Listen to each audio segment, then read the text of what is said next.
ഇന്ന് രാവിലെ എണീറ്റപ്പോൾ തന്നെ നല്ല മഴയായിരുന്നു. മഴയുള്ള രാവിലെകൾ എനിക്ക് ഭയങ്കര ഇഷ്ടമാണ്. അങ്ങനെ രാവിലെ ഒരു കാപ്പിയൊക്കെ കുടിച്ച് പൊന്നാമ്മയുടെ അവിടെയൊക്കെ ഒന്ന് പോയി ജസ്റ്റ് ചുമ്മാ അതിലേ ഒന്ന് കറങ്ങി നടന്ന് പൂക്കളുടെ ഭംഗിയൊക്കെ ആസ്വദിച്ച് തിരിച്ചു വന്ന് കുറച്ച് നേരം അപ്പനോട് വർത്താനമൊക്കെ പറഞ്ഞിങ്ങനെ ഇരുന്നു. ഇങ്ങനെ മഴ ആസ്വദിച്ച് നമുക്ക് സിറ്റൗട്ടിലൊക്കെ ഇരിക്കുന്ന എന്ത് രസമല്ലേ. അപ്പോഴേക്കും അമ്മയാണെങ്കിൽ രാവിലെ നല്ല സോഫ്റ്റ് അപ്പവും നല്ല ചൂട് മുട്ടക്കറിയും ഉണ്ടാക്കി വെച്ചു. അതൊക്കെ നല്ല ആസ്വദിച്ച് കഴിച്ചു. മഴ ആയതുകൊണ്ട് തന്നെ പുറത്തൊന്നും അങ്ങനെ ഇറക്കാൻ പറ്റുന്നില്ലായിരുന്നു. അതുകൊണ്ട് അമേലുവിൻ്റെ കൂടെ കുറച്ച് നേരം ഇങ്ങനെ കളിച്ചും വെറുതെ വർത്താനമൊക്കെ പറഞ്ഞും കുറേ നേരം രാവിലത്തെ സമയം അങ്ങനെ സ്പെൻഡ് ചെയ്തു. അന്ന് ഫുൾ മഴയായിരുന്നു കേട്ടോ. അവൾ തലേ തുണിയൊക്കെ ഇട്ട് എന്നോട് വർത്താനം പറയായിരുന്നു. അപ്പം ഉച്ചയായപ്പോൾ അമ്മ എനിക്ക് നല്ല ചീരത്തോരനും മീൻകറിയും സാമ്പാറും ഒക്കെ ഉണ്ടാക്കി തന്നു. അപ്പോഴത്തേക്കും ഉച്ച കഴിഞ്ഞ് ആണ്ടു വന്ന് സ്കൂൾ കഴിഞ്ഞ് ഞങ്ങൾ നെയിൽ പോളിഷൊക്കെ ഇട്ട് ഒരുമിച്ചിരുന്ന് എന്നിട്ട് വൈകുന്നേരം ആയപ്പോൾ നമ്മൾ പള്ളി വൃത്തിയാക്കാൻ വേണ്ടിയിട്ട് ഞങ്ങൾ 4 പേരും കൂടെ പള്ളിയിൽ പോയി. പള്ളിയിൽ പോയ വേറൊരു വൈബാണ്. അവിടെ ഭയങ്കര സൈലൻസാണ്. പക്ഷേ അവിടുത്തെ ആംബിയൻസ് എന്ന് പറഞ്ഞു കഴിഞ്ഞാൽ ഒരു രക്ഷയില്ല. ഭയങ്കര സൈലൻസാണ്, ഭയങ്കര പീസാണ്. അങ്ങനെ പള്ളിയുടെ ചുറ്റുമൊക്കെ കുറേ നടന്നു, കുറേ വീഡിയോസൊക്കെ എടുത്തു.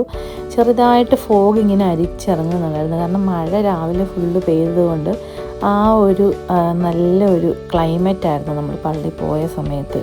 അങ്ങനെ പള്ളിക്ക് ചുറ്റും നടന്ന് കുറേ വീഡിയോസൊക്കെ എടുത്തു.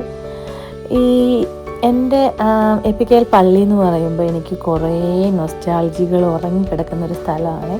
കാരണം എൻ്റെ കുഞ്ഞിലെ തൊട്ട് ഞങ്ങൾ കൂടുതൽ സമയവും പള്ളിയായിട്ടായിരുന്നു, കൂടുതൽ അറ്റാച്ച്മെൻറ്റും പള്ളിയിലായിരുന്നു. ഞങ്ങൾ പിള്ളേരെല്ലാവരും കുറേ സമയം ചിലവഴിക്കുന്നതും എല്ലാം.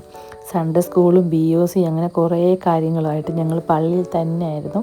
പിന്നെ നമ്മൾ പണ്ടും ഇങ്ങനെ പള്ളി വൃത്തിയാക്കാൻ വൈകുന്നേരം ഞങ്ങൾ പോകാറുണ്ട്. ഞായറാഴ്ച വൈകുന്നേരങ്ങളിൽ ശനിയാഴ്ച വൈകുന്നേരങ്ങളിലൊക്കെ ഇങ്ങനെ പോകാറുണ്ട്.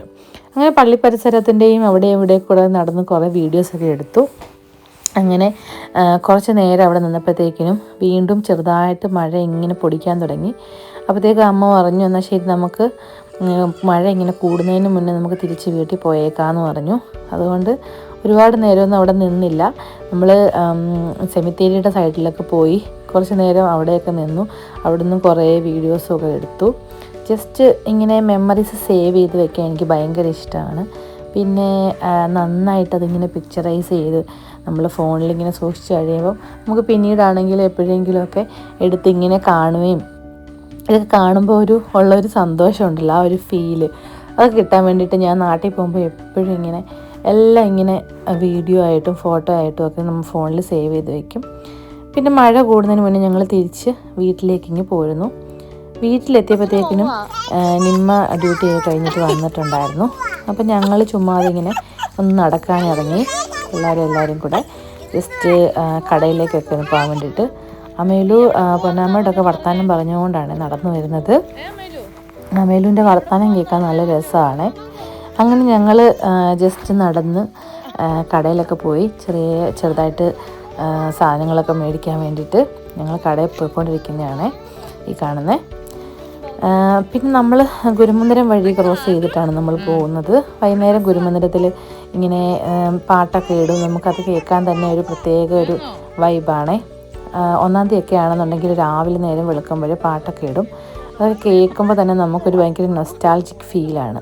പിന്നെ ഞാനും നിമ്മയും ഇങ്ങനെ കഥകളൊക്കെ പറഞ്ഞ് ഇങ്ങനെ നടന്ന് ബിന്ദേച്ചിയുടെ കടയിൽ വരെ നമ്മളിങ്ങനെ നടന്നു പോയി.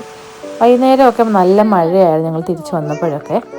പിന്നെ കുറച്ച് നേരം ആണ്ടുവിൻ്റെയും അമ്മൂലിൻ്റെയും കൂടെ കുറച്ച് നേരം ഇങ്ങനെ കളിച്ചും വർത്താനം പറഞ്ഞും ഒക്കെ ഇരുന്നു. അപ്പോഴത്തേക്കും ജിമ്മിച്ചാൻ വന്നു. നമ്മൾ വയനാട് ട്രിപ്പിന് പോകാൻ വേണ്ടിയിട്ട് ജിമ്മിച്ചാൻ വണ്ടിയൊക്കെ എടുത്തിട്ടാണ് വന്നത്. നമ്മുടെ വണ്ടിയിൽ എല്ലാവരുടെയും ഇരുന്ന് പോകാൻ സൗകര്യക്കുറവുണ്ടായതുകൊണ്ട് വലിയ വണ്ടി എടുത്തിട്ടാണ് ജിമ്മിച്ചാൻ വന്നത്. അപ്പം നമ്മൾ വയനാട് ട്രിപ്പ് പോകാനുള്ള എല്ലാ സാധനങ്ങളൊക്കെ സെറ്റാക്കി വെക്കണമായിരുന്നു. പിന്നെ ജിമ്മിച്ച ഫിഷ് മേടിച്ചുകൊണ്ട് വന്നു. അപ്പം നമ്മളതിനെ ഒരു സ്പെഷ്യൽ രീതിയിൽ ഇങ്ങനെ വറുത്തെടുത്തു. ജിമ്മിച്ചാൻ ഇങ്ങനെ ആസ്വദിച്ച് കഴിക്കുന്നതാണ് നിങ്ങൾ കാണുന്നത്. അടിപൊളിയാണ്. സ്വന്തമായിട്ട് ഉണ്ടാക്കിയിട്ട് തന്നെത്താനെ പുകഴ്ത്തുന്നത് കാണുന്നത് നിങ്ങൾ. എന്തായാലും നല്ല ടേസ്റ്റ് ഉണ്ടായിരുന്നു. നല്ലതായിട്ട് ഉണ്ടാക്കിയിട്ടുണ്ടായിരുന്നു. ജിമ്മിച്ചാടെ സ്പെഷ്യൽ പ്രിപ്പറേഷൻ ആണെന്ന് പറഞ്ഞു. പക്ഷേ ഇതിൻ്റെ പേരൊന്നും ചോദിച്ചു കഴിഞ്ഞാൽ ആൾക്കറിയില്ല. ഇതിൻ്റെ പേരെന്താണെന്ന് ചോദിച്ചു കഴിഞ്ഞാൽ അതൊന്നും പറയാൻ ഞങ്ങൾക്ക് അറിയത്തില്ല. എനിക്ക് നല്ല ഉറങ്ങാനായിട്ട് ഞാൻ ഉറങ്ങാനായിട്ട് കിടക്കാൻ പോയി.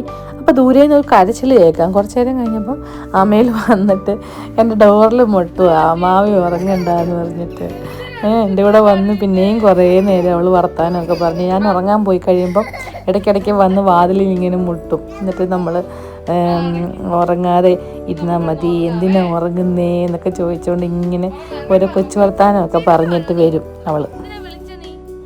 അങ്ങനെ കുറച്ച് നേരവും കൂടെ അവളുടെ അടുത്ത് കിളികളെയൊക്കെ പറഞ്ഞിട്ട് വയനാട് പോകാനുള്ള എക്സൈറ്റ്മെൻറ്റിൽ ഞങ്ങളോട് തുടങ്ങി. അപ്പോൾ അത്രയുള്ള നെക്സ്റ്റ് വീഡിയോയിൽ കാണാം. Bye bye.